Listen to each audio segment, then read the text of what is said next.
Yahweh tobelemi pembeni na yoe yamba masanjoli tobonzeli yoe omoi topesa na yoe mitema posa na yoe Yahweh kumbama nkolo bongina lokumu yonde mosantu yozali nkolo na nyonso libanga na talo omoi topesa na yoe mitema posa na yoe Yahweh kumbama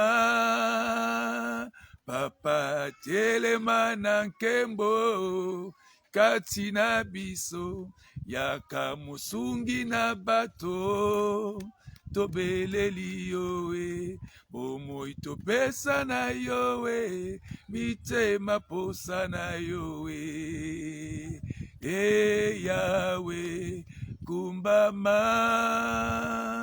loboko na yo yanguya Yahweh isala kati na biso na kombo na Yesu babeli babika bakangami bakangwama Yahweh kumbama Yahweh tobelemi pembeni na yoe yamba masanjoli tobonzeli yoe omoi topesa na yoe mitema posa na yoe Yahweh kumbama. Que l'Éternel soit béni, le Dieu qui mérite toute la louange, toute l'adoration, oui, l'honneur, la majesté, la grandeur, la célébration, l'hommage nous reviennent à lui, l'unique, le seul et le véritable Dieu. Soyez richement bénis, mes frères et mes sœurs, vous qui me suivez au travers de cette vidéo, et surtout tous ceux qui sont abonnés à toutes nos pages. Ma page Sacré Sacramento Prédicateur et la page Souffle de vie, ainsi que Souffle de vie. Quel plaisir de vous apporter encore la parole en cet instant. Bien-aimés, soyez richement bénis. Alors, nous allons parler d'un thème important aujourd'hui. Le thème, c'est le chrétien et le culte personnel. Le chrétien et le culte personnel. Bien-aimés, le culte personnel est nécessaire.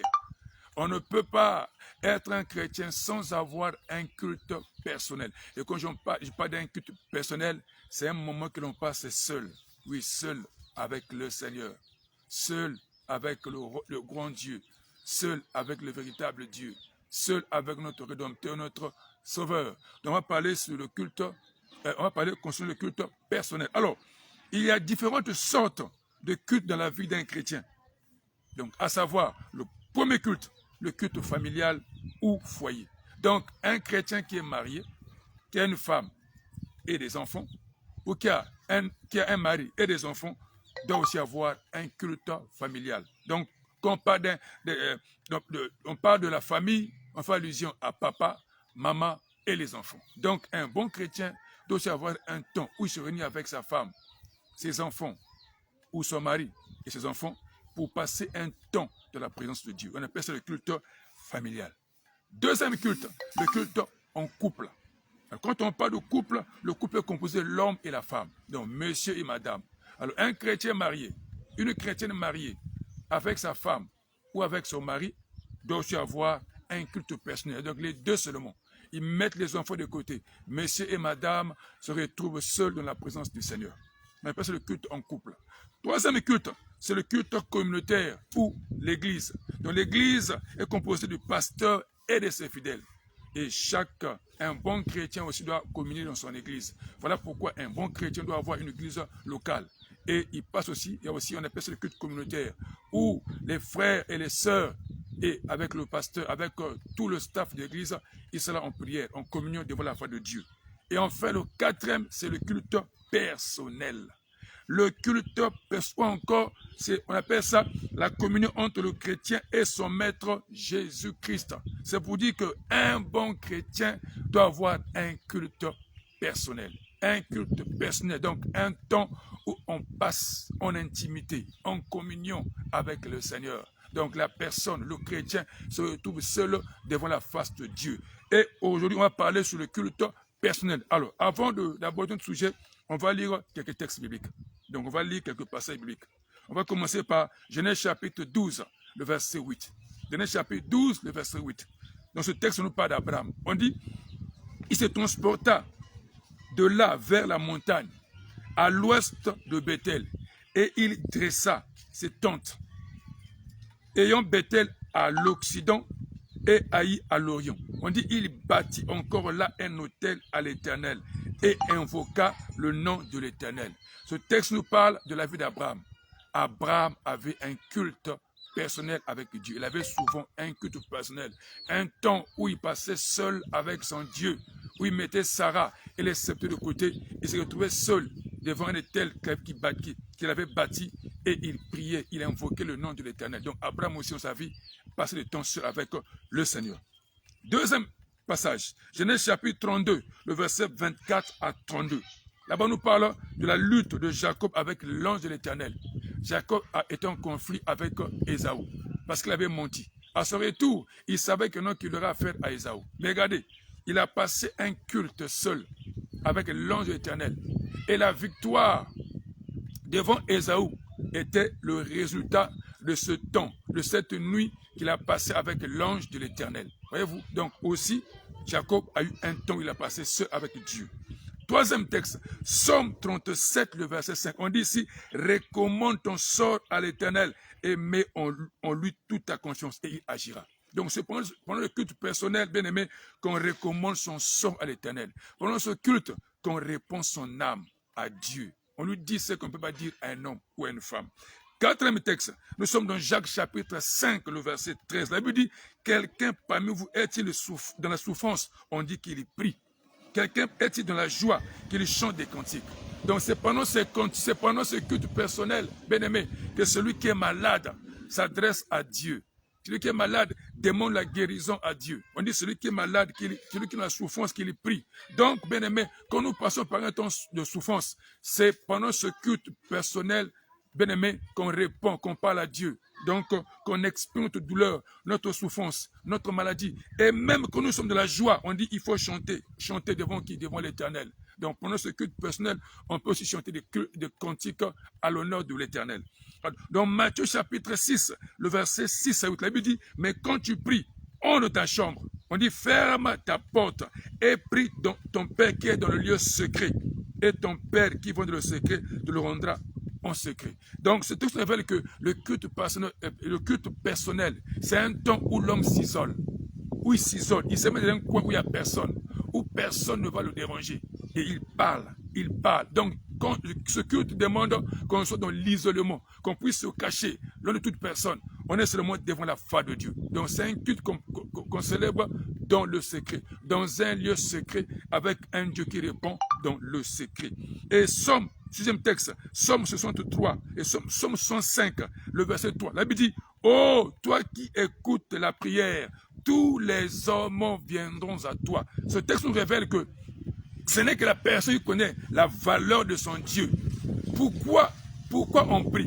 Nous prions parce que nous savons que nous invoquons un Dieu qui écoute la prière. Voilà pourquoi, bien-aimé, pendant ce moment de culte personnel, bien-aimé, nous parlons à un Dieu qui écoute la prière. Notre Dieu n'est pas un objet ou une statue, mais notre Dieu est esprit, il a une personnalité. Il y a des oreilles aussi. Il écoute la prière. Vous comprenez bien? Vous devez comprendre, bien aimé. On va aller dans Somme 63, le verset 2 à 8. C'est l'homme, on va le lire. On dit, oh Dieu, tu es mon Dieu. Je te cherche. Mon âme a soif de toi.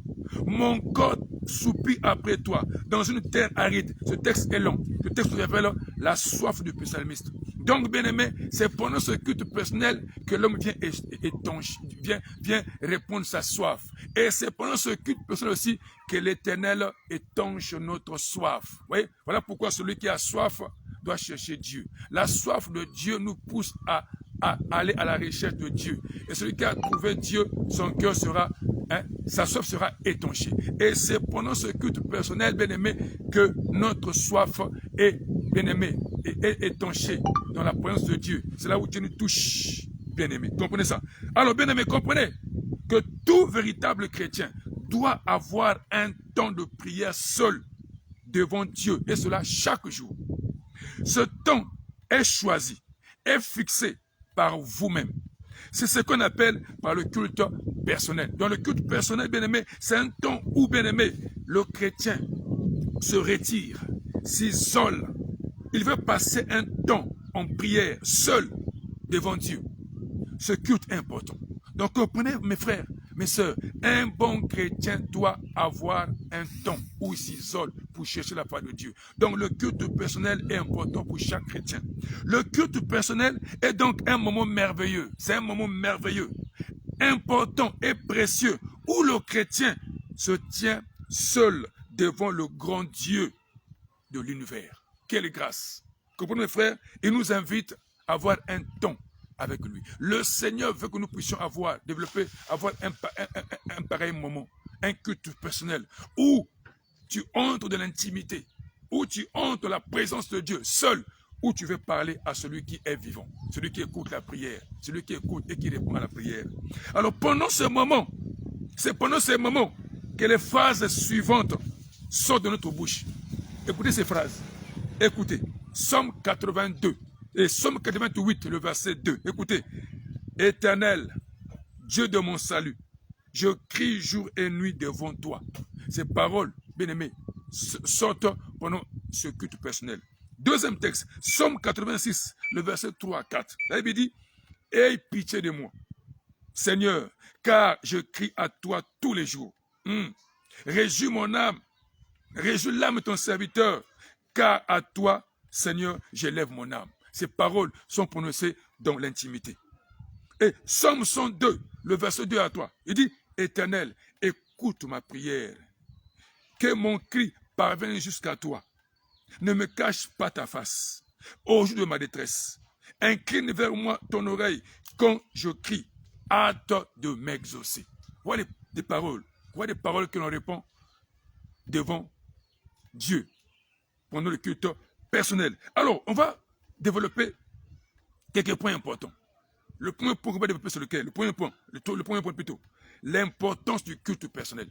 On doit connaître pourquoi est-ce que ce culte est important. Pourquoi un bon chrétien doit-il avoir un culte personnel? Quelle est l'importance du culte personnel? Alors, bien aimé, nous allons consulter la Bible et la Bible nous enseigne. Premièrement, ce culte est important parce qu'il est source de croissance spirituelle. Source de croissance spirituelle. Donc, pour connaître la croissance spirituelle, l'un des secrets, c'est quoi? C'est développer le culte personnel. Avoir un temps où on est seul devant la face de Dieu. Psaume 92, versets 13 à 16. La Bible dit, les justes croissent comme le palmier. Ils s'élèvent comme le cèdre du Liban. Plantés dans la maison de l'Éternel. Ils prospèrent dans les parvis de notre Dieu. Ils portent encore des fruits dans la vieillesse. Ils sont pleins de sève et verdoyants. Pour faire connaître que l'Éternel est juste, il est mon rocher. Il n'y a point en lui d'iniquité. Regardez, on dit ici, les justes croissent dans les parvis de notre Dieu. Quand on parle du parvis, on fait allusion au temple, n'est-ce pas? C'est la troisième partie du temple, parce que le temple avait trois parties, le parvis, le saint et le très saint. Donc c'est dans le parvis qu'il croisse, autrement dit, dans la maison de Dieu ou encore dans la présence de Dieu. Donc celui qui développe un temps, qui a ce culte personnel, va connaître aussi la croissance spirituelle. Deuxième chose, il est source d'édification spirituelle. Le culte personnel est source d'édification personnelle. Quand on dit édification, ça veut dire quoi ce mot? Ça signifie action d'éclairer, d'instruire quelqu'un. Action d'éclairer, d'instruire quelqu'un. Et au travers de ce culte bien-aimé, nous sommes éclairés et nous sommes instruits. Selon le Psaume 86, le verset 10 à 12, la Bible dit, car Dieu est grand et tu opères des prodiges. Toi seul, tu es Dieu. Enseigne-moi tes voies. Voilà ce que le psalmiste demande de ce culte personnel. Il demande à Dieu, dit, enseigne-moi tes voies, ô Éternel. Je marcherai dans ta fidélité. Dispose mon cœur à la crainte de ton nom. Je te louerai de tout mon cœur, Seigneur mon Dieu. Je glorifierai ton nom à perpétuité. Donc pendant ce culte personnel, le psalmiste demande quoi? Que Dieu puisse lui enseigner ses voies. Comprenez? Donc pendant ce temps, bien aimé, nous connaissons une édification spirituelle. Troisième chose, il est source de puissance spirituelle. Puissance spirituelle. Pour que le chrétien soit puissant spirituellement, il doit avoir un temps de prière seul avec Dieu. Dans Somme 86, le verset 14 à 17, la Bible dit, « Ô Dieu, des orgueilleux se sont levés contre moi. Une troupe d'hommes violents en veulent à ma vie. Ils ne portent pas leurs pensées sur moi. Mais toi, Seigneur, tu es un Dieu miséricordieux et compatissant, lent à la colère et riche en bonté et en fidélité. Tourne vers moi les regards, aie pitié de moi. Donne la force à ton serviteur et sauve le fils de la servante. Opère un signe en ma faveur. Que les ennemis le voient et soient confus. Car tu me secours et tu me consoles, ô Éternel. Regardez, c'est pendant le culte personnel que le psalmiste demande la force au Seigneur. Il demande la force. Il demande la force. Il dit, donne la force à ton serviteur. Il demande la force. Bien aimé, notre force ne vient pas de nous, mais notre force vient de Dieu. Voilà pourquoi, bien aimé, c'est pendant ce culte personnel qu'on vient se ressourcer. Lorsqu'on tourne les regards, on dit ce que c'est qu'on fait le tunnel, on dit renouvelle leur force. Et regardez, dans Juge chapitre 16, le verset 28, regardez, Samson, après avoir été arrêté par les Philistins, enchaîné, les cheveux ont été crevés. La Bible dit, à la dernière minute, il a fait une prière parce que ses cheveux commençaient à pousser. Alors pour se venger les Philistins, il a fait une prière. Qu'est-ce qu'il va dire à Dieu? Pendant son culte personnel. Alors Samson invoqua l'Éternel et dit, Seigneur éternel, souviens-toi de moi. Je te prie, ô Dieu, donne-moi la force. Seulement cette fois-ci, et que d'un seul coup, je tire vengeance des Philistins. La Bible dit ce même jour-là, il s'était appuyé sur 2 colonnes. Il s'est appuyé, il a dit que par la force qu'il lui avait accordée, il avait détruit là où s'étaient réunis tous les princes des Philistins. Et ce jour-là, les Philistins qu'il avait tués étaient plus nombreux que ça avait tué qu'on était en vie. Pourquoi? Parce que dans la prière, il avait demandé la force. Et la force de Salomon et de Samson est venue après avoir prié le Seigneur. Comprenez mes amis, pendant le culte personnel, le Seigneur nous rend plus forts. Nous recevons la force qui vient du Seigneur. Quatrièmement, il est source d'élévation spirituelle. Vous pouvez lire ça dans Somme 63, versets 2 à 12. Cinquièmement, il est source de bénédiction. Somme 65, versets 1 à 14. Et ce texte nous révèle les bénédictions que nous recevons lorsque nous sommes dans la présence de Dieu. Et ça c'était sixièmement, il est source de visitation divine. La visitation divine. Bien aimé, beaucoup de se posent la question, est-ce que Dieu parle encore? Est-ce que Dieu visite encore? Bien aimé, oui, Dieu visite encore. Mais attention, il ne visite pas n'importe qui. Dieu visite ceux qui l'invoquent, ceux qui le cherchent, ceux qui ont souvent un temps qu'ils passent seuls avec lui. Regardez, dans Actes chapitre 10, le verset 1 à 8, là-bas on nous parle de Cornée, le officier romain, qui était visité par un ange pendant le culte personnel. Aux heures du culte personnel, un ange lui est apparu pour lui communiquer un message de la part de Dieu.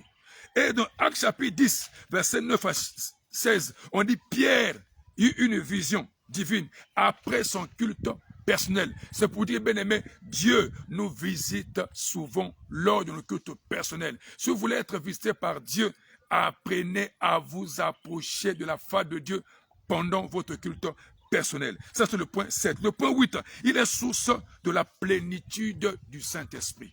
Être rempli du Saint-Esprit. Bien aimé, le chrétien vit 3 expériences avec l'Esprit.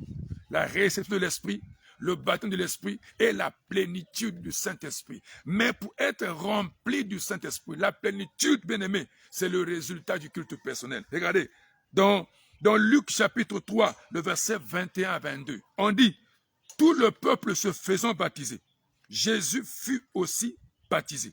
On dit, pendant qu'il y priait, le ciel s'ouvrit et le Saint-Esprit descendit sur lui sous une forme corporelle.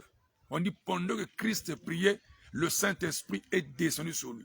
Pendant qu'il priait, l'Esprit est descendu sur lui. Mais pour que nous soyons remplis de l'Esprit, revêtus de la puissance de cet Esprit, bien aimé, il faut avoir un temps de prière avec Dieu, développer le culte personnel avec Dieu. Et dans Ephésiens chapitre 5, le verset 18 à 19, la Bible dit, ne vous enivrez pas du vin, c'est la débauche. On dit, soyez au contraire remplis de l'Esprit. Alors, comment faire? Verset 19, on dit, entretenez-vous par des psaumes, par des hymnes, par des cantiques spirituels, chantant et célébrant de tout votre cœur les louanges du Seigneur. Voyez-vous, on dit, rendez continuellement grâce. Voilà les moyens par lesquels on peut être rempli de l'Esprit. Donc, en chantant, en écoutant les psaumes, en chantant des cantiques spirituels, en célébrant le Seigneur de tout notre cœur et en rendant grâce à Dieu. Or, bien aimé, toutes ces actions, bien aimé, se déroulent lors de notre culte personnel. Ça, c'est le point 8. Le point 9, il est source de la gloire de Dieu. Il est source de la gloire de Dieu. Bien aimé, beaucoup de gens veulent voir la gloire de Dieu. Ils veulent voir la gloire de Dieu. Bien aimé, ce n'est pas facile de goûter à la gloire de Dieu. Pour vivre la gloire de Dieu, il y a un prix à payer. Il y a un prix à payer. Il n'y a pas de gloire sans prière. Il n'y a pas de gloire sans le culte personnel. Regardez, dans Exode chapitre 33, le verset 18 à 23, là nous voyons Moïse. Moïse, lors de son culte personnel, il a fait une demande à Dieu. Il dit, fais-moi voir ta gloire. Fais-moi voir ta gloire. Fais-moi voir ta gloire. Il a demandé au Seigneur qu'il voulait voir la gloire de Dieu pendant le culte personnel. Et Christ a dit, si tu crois, tu verras la gloire de Dieu. Alors bien aimé, voilà pourquoi la foi et la prière marchent de pair. Celui qui a la foi doit prier. Parce que c'est par la prière, c'est quand nous prions que la gloire de Dieu se révèle à nous les chrétiens. Le point 10, le culte personnel est important parce qu'il est source de réconfort et de paix. Source de réconfort et de paix. Pour être réconforté et recevoir la paix. Donc, source de réconfort et de paix. Regardez, on nous parle de la mère de Samuel. 1 Samuel chapitre 10, le verset 10 à 19. Là-bas, nous voyons la mère de Samuel qui avait un souci, qui avait un problème de conception. Elle ne mettait pas au monde. Elle était critiquée, insultée, humiliée par sa rivale. Elle ne faisait que pleurer chaque jour. Mais les pleurs n'avaient rien changé, rien apporté. Et qu'est-ce qu'elle va faire? Elle va s'isoler. Le culte personnel. Elle va aller seule dans le temple pour aller invoquer l'Éternel, pour aller chercher l'Éternel. Et pendant le culte personnel, elle fait une demande au Seigneur. Elle dit, Seigneur, si tu me donnes un garçon mâle, il dit, je te le consacrerai. Je te le consacrerai. Et c'est pendant qu'il priait que Élie le sacrificateur va entrer. Et il va la surprendre. Qu'est-ce qu'il va dire? Il va dire, mais femme, tu es ivre à cette heure-ci? Pourquoi tu es d'ivresse? Regardez la réponse de Anne. Il dit ici, au verset 16, il dit, ne prends pas ta servante pour une femme pervertie, car c'est l'excès de ma douleur et de mon chagrin qui me fait parler jusqu'à présent. Élie reprit la parole et dit, va en paix, et que le Dieu d'Israël exauce la prière que tu lui as adressée. Elle dit, que ta servante trouve grâce à tes yeux. Et cette femme s'en alla. On dit, elle mangea. On dit, et son visage ne fut plus le même. Son visage ne fut plus le même. Pourquoi? Pourquoi? Parce que dans la pensée de Dieu, elle a reçu du réconfort. Elle a été réconfortée. Dans la pensée de Dieu, elle a reçu la paix. Et la paix, lorsque vous priez, bien aimé, la paix est un signe que votre prière a été exaucée. Voilà pourquoi nous sommes 34, le verset 5 à 6. La Bible dit, j'ai cherché l'Éternel et il m'a répondu. Il m'a délivré de toutes mes frayeurs. Quand on tourne vers lui les regards, on est rayonnant de joie et le visage ne se couvre pas de honte. Bien aimé, le culte personnel est important. C'est pendant ce culte que Dieu nous apporte le réconfort et la paix. Point 11. Il est source de victoire. Le culte personnel est source de victoire. Mon frère, ma soeur, écoutez-moi très bien.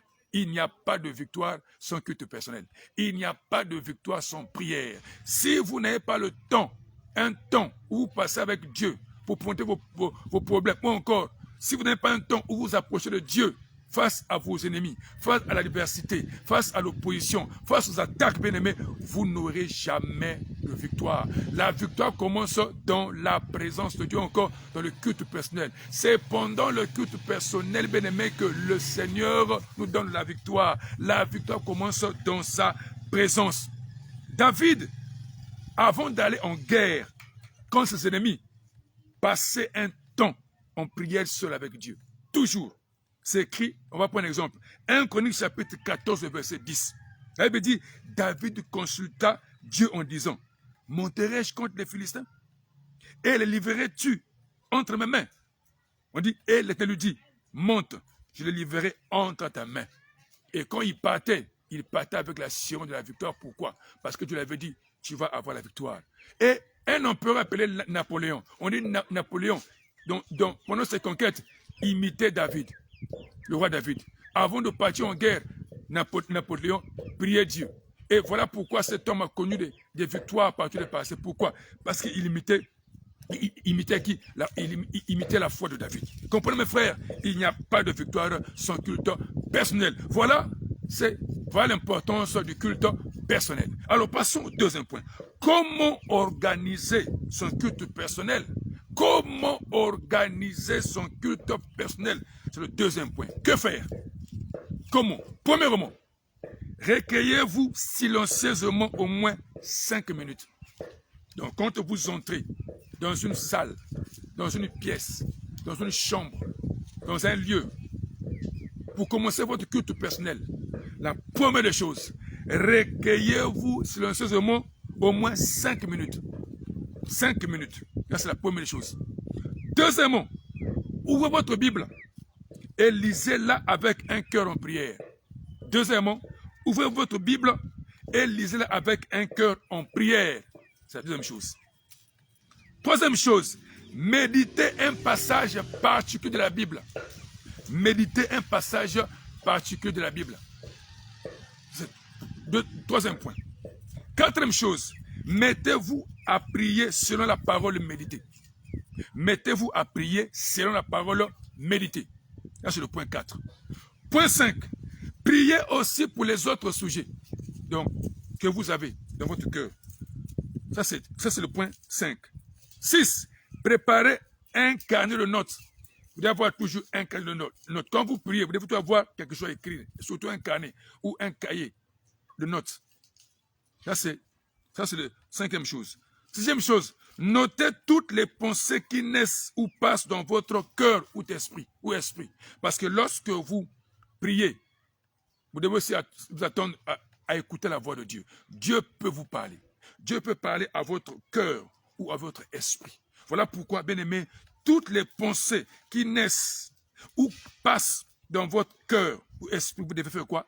Les écrire sur un carnet ou dans un cahier. Ça, c'est le point 7. 8. Notez toutes les... Bon, non, c'est 8. Bon, notez 8. 9. Établissez une liste de sujets de prière. Vous devez avoir une liste de sujets de prière.